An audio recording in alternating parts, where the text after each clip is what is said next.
Bonjour à toutes, aujourd'hui on va parler de la retail thérapie, ce concept de quand tu veux aller mieux grâce à ta carte bleue, la thérapie par l'achat en français. Je vous donne un scoop tout de suite avant de commencer le podcast, c'est complètement inutile. Et pire encore, ça a beaucoup plus de répercussions négatives que vous ne le pensez. J'aimerais introduire ce sujet avec une caricature de cette illustratrice Sarah Andersen. Et sur une image qui concerne la retail thérapie, elle montre une personne triste avant la retail thérapie et une personne triste mais bien habillée après la retail thérapie. Mais je vais commencer par une controverse un petit peu. Ok, je vous l'accorde. La revue Psychologie and Marketing a révélé que les achats pouvaient améliorer une situation difficile. Et selon cette étude, je cite, la mauvaise humeur mène à des achats plus chers et à une plus grande consommation de friandises non planifiées pour soi-même. Par exemple, parlons là de friandises. Et je cite encore, la vente au détail, donc le shopping, a des effets positifs, durables sur l'humeur. Les sentiments de regret et de culpabilité ne sont pas associés aux achats imprévus effectués pour réparer une mauvaise humeur. Donc là, clairement, ça va au contraire de ce que je veux vous faire dire dans ce podcast, de ce que je veux vous faire comprendre.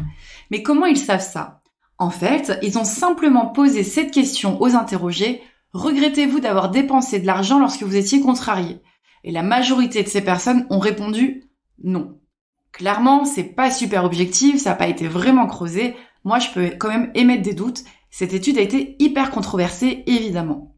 Et il faut savoir chercher le contraire de ses convictions pour rester objectif et efficace. On est d'accord.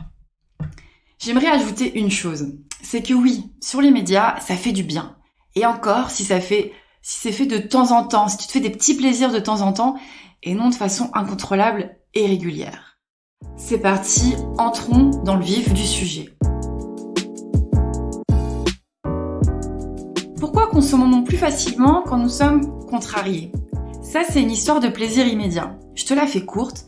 Les plaisirs immédiats comme le shopping, se prendre une cuite en soirée, avaler les 6 Kinder Pingui du paquet d'un coup, ce que je fais, les décisions que tu prends sur le vif parce que, allez, on n'a qu'une vie, ne t'apportent que peu de plaisir durable. Ces plaisirs immédiats, quand ils sont pas contrôlés, en fait, ils vont se transformer en addiction, en alcoolisme, en troubles alimentaires, en procrastination, en endettement. Bref, des trucs pas très jojo, quoi. Et seule la bonne vieille discipline t'offrira tes rêves. Je sais, je te fais pas rêver, mais tu sais, au lieu d'aller magasiner, comme disent nos potes québécois, tu pourrais enfin ouvrir ton blog, apprendre l'anglais, te faire à manger pour de vrai. Mais tout ça, c'est moins facile que d'acheter spontanément. Je le sais.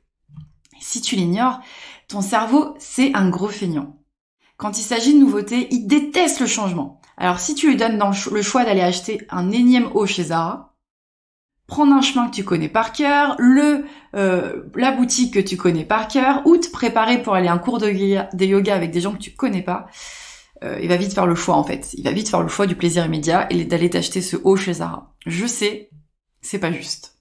Et quand t'es pas bien, tu as un besoin chimique, un besoin physique, c'est un besoin d'endorphine. Là, tout de suite, quand ça va pas, quand t'es contrarié, il te faut un bon shoot d'endorphine pour aller mieux. Ça, c'est ce que te fait croire ton cerveau. Est-ce que tu sais ce que c'est l'endorphine ? C'est un neurotransmetteur, qui module l'humeur, comme la dopamine. Il joue un rôle central dans le renforcement de la dépendance. Et ça, l'endorphine, c'est vraiment ce qui est responsable du plaisir immédiat. En fait, ça va t'offrir un plaisir intense, mais très court. Et si tu actives ce neurotransmetteur régulièrement, j'ai vraiment du mal avec ce mot neurotransmetteur, tu vas devenir accro. Mais finalement, pourquoi on achète ? Quand on est accro au shopping et qu'on a besoin de shoot de nouveautés, c'est souvent révélateur d'un manque de confiance en soi. On va aller chercher à se créer une identité en achetant toujours plus neuf. Mais si, tu le sais, la mode a bien compris qu'il se passait un truc dans notre cerveau. C'est pourquoi, par exemple, Zara te propose 3 collections par mois. Et oui, si tu retournes dans le magasin toutes les semaines, il faudrait surtout pas, tu vois toujours la même chose, tu dégainerais moins ton portefeuille. Tu vois, tu aurais moins besoin de nouveautés si tu voyais toujours la même chose. Les enseignes de fast fashion adorent faire grandir en toi ce sentiment que tu n'es plus à la mode, que tu ne vaux plus le coup. Mais il y a d'autres raisons aussi qui te poussent à l'achat. Comme l'époque actuelle, donc aussi qui rejoint ce que je viens de te dire précédemment, qui te pousse à la surconsommation via les magazines, le e-shopping, la pression médiatique, Instagram, Pinterest, tes potes qui se posent en photo dans les cabines en train de faire du shopping. Tout pousse à se procurer le dernier iPhone, la dernière paire de chaussures Balenciaga.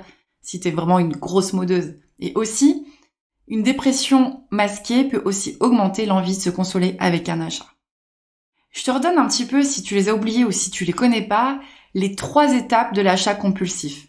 Alors, en premier lieu, tu as l'excitation. Trop bien, je veux une nouveauté, il me le faut, je veux ma dose d'endorphine. Après, t'as le plaisir. Oh, oui, la robe, elle me va bien, c'est cool. Je vais passer à la caisse, je vais acheter ça, j'ai mon petit sac, je vais pouvoir le déballer, le mettre à la maison. Et la 3e, c'est la chute. Ça, c'est celle qui se passe quelques heures après ton achat, quelques jours après ton achat. C'est ce qui te pousse à succomber de nouveau. Je vais te donner quelques citations pour rigoler un peu d'accro au shopping. Par exemple, si t'as une pote ou si toi-même tu dis « ce manteau est fait pour moi. Il m'en voudrait si je l'achète pas. » Aussi, le shopping c'est comme une thérapie pour moi. Celle-là, moi je l'ai beaucoup dite. Je rentre juste dans le magasin mais j'achète rien. Une 4e, il faut bien se faire plaisir dans la vie, autrement pourquoi on travaille? Celle-ci, on l'a dit tous, ça c'est évident. En 5e, c'est le dernier sac que j'achète, après j'arrête. Mais bien sûr, j'ai fait des économies en achetant ces chaussures à moins 50%. Celle-ci, mon Dieu, que je l'ai entendue. Au secours, j'ai plus rien à me mettre. Et enfin, je comprends pas pourquoi je suis toujours à découvert sur mon compte. Et pourquoi certaines personnes attachent plus d'importance à leur tenue que d'autres? J'ai trouvé quelque chose en préparant ce podcast que j'ai beaucoup aimé et je vais vous citer un raisonnement de la psychiatre Catherine Joubert qui a écrit un livre sur nos tenues. Et elle dit: attacher une importance extrême à son apparence témoigne souvent du désir de compenser une fragilité narcissique. Si l'on est sûr de soi, on ne ressent pas le besoin de vérifier sans cesse que l'on a exactement le bon vêtement pour les bonnes circonstances. C'est une manière d'appuyer son intégrité narcissique sur son apparence. Mais à l'inverse, des gens auxquels vous entendez n'importe quelle tenue qu'il enfile sans rien dire, il n'y en a pas, hormis des cas pathologiques. Certains vous diront qu'ils s'habillent juste pour faire comme tout le monde ou pour passer inaperçus. Mais cela n'est pas vide de sens, au contraire. Est-ce qu'ils ont peur de se mettre en avant? Est-ce qu'ils ressentent le besoin de se cacher en se glissant dans une sorte d'uniforme passe-partout? Quelle que soit la façon de se vêtir et de l'intérêt qu'on l'y accorde, elle est toujours significative. Et moi, je suis hyper d'accord, puisque comme si vous me suivez, vous avez peut-être déjà entendu ou peut-être lu que moi, le matin, quand je suis hyper bien sapée, que je me trouve magnifique, je suis de hyper bonne humeur. Et justement, en parlant d'humeur, en fait, tes vêtements seraient imprégnés de ton humeur. Parfois, quand t'as passé une mauvaise journée, inconsciemment, tu supportes plus que tu portes. Alors là, il va falloir que soit tu rentres chez toi te changer, ou soit il va falloir que tu passes par la case shopping, acheter un accessoire comme un foulard, un sac à main, un bijou, pour en quelque sorte te métamorphoser, pour que tu ailles mieux, pour améliorer ton humeur. Mais t'inquiète pas, il y a des solutions à ça. Il y a des solutions. Alors, je te le cache pas, si vraiment t'es dans une addiction très profonde, si tu manques d'une confiance en toi pathologique, le meilleur moyen, c'est quand même la thérapie. Te faire aider par un professionnel pour pouvoir comprendre pourquoi il te manque cette confiance en toi, pourquoi tu as des vides à combler, pourquoi c'est si important pour toi l'acte de l'achat, pourquoi par exemple ta vie se transforme en un épisode de tellement vrai où tu es incapable de rentrer dans un magasin et en ressortir sans rien avoir acheté. Ouais, va voir un thérapeute. Sinon, je te donne quelques trucs. Alors par exemple, le premier, c'est mon préféré, c'est d'avoir une liste de shopping et de s'y tenir. Ça, en tant que minimaliste, je l'ai. Par exemple, si j'ai besoin dans un mois de plus de 4 fois d'un objet, je vais aller l'acheter. Si j'en ai besoin de moins de 4 fois, je préfère aller le louer ou aller le demander à un pote. Mais voilà, il faut que tu aies une liste de shopping et que tu t'y tiennes. Quand tu as besoin d'un objet, tu le notes où tu veux. Et quand tu as envie de faire du shopping, tu prends cette liste et tu la respectes. Ça, c'est mon premier conseil. Mon deuxième conseil, c'est d'avoir une pote SOS Shopping. Tu choisis une amie qui te soutiendra lors de tes crises d'achat compulsif. Tu vois, moi, certaines de lectrices m'envoient leurs envies de shopping. Et là, en fait, on va en discuter. On va regarder si c'est vraiment utile. Et quand on va vraiment réfléchir à ça, moi, je vais soit les aiguiller, ou vous aiguiller vers des marques qui sont plus durables, etc. Ou soit tu vas voir l'envie d'achat va disparaître très très vite. Le fait d'en parler à voix haute, ça va vraiment combler en fait quelque chose dans ton cerveau et tu n'auras plus besoin de passer à l'achat.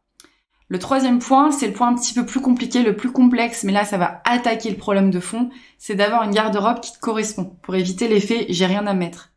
Et d'ailleurs ça tombe bien parce qu'à l'heure à laquelle j'enregistre le podcast, je suis en train de terminer mon guide gratuit sur le minimalisme, sur la garde-robe minimaliste. Je sais celle à qui j'ai dit qu'il allait sortir très vite, c'était il y a plusieurs jours et je l'ai toujours pas sorti, mais je le fais sans faute, je suis dessus. Il est hyper long, c'est hyper fastidieux, je pensais que ça allait me prendre moins de temps, mais voilà, je pense qu'au moment où tu vas écouter ce podcast, il sera déjà disponible lors de l'inscription à ma newsletter.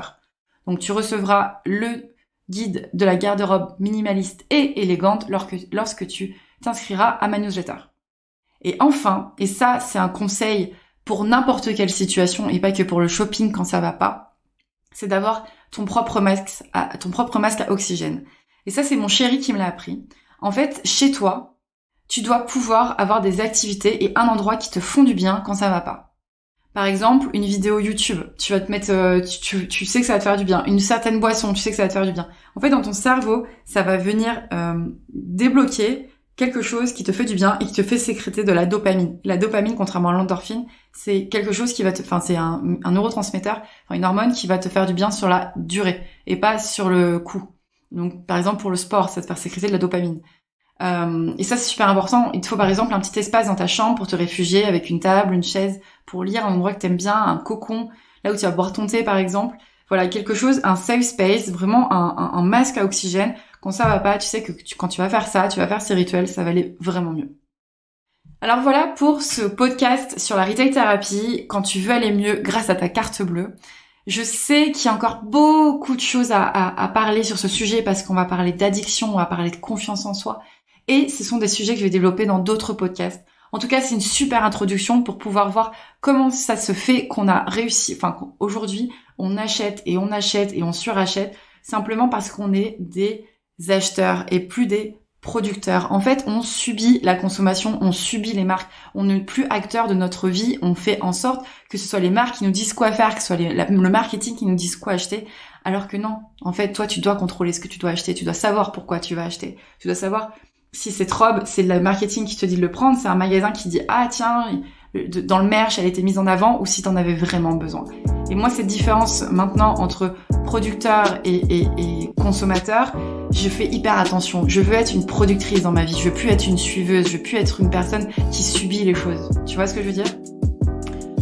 Voilà. Comme d'habitude, tu retrouveras ce podcast sur mon blog lucyminimaliste.fr. Tu peux me poser toutes les questions que tu veux sur SoundCloud. Je t'invite à me laisser 5 étoiles sur iTunes Podcast. Moi, ça me fera super plaisir et ça m'aide à me faire connaître et à savoir ce que tu penses de moi.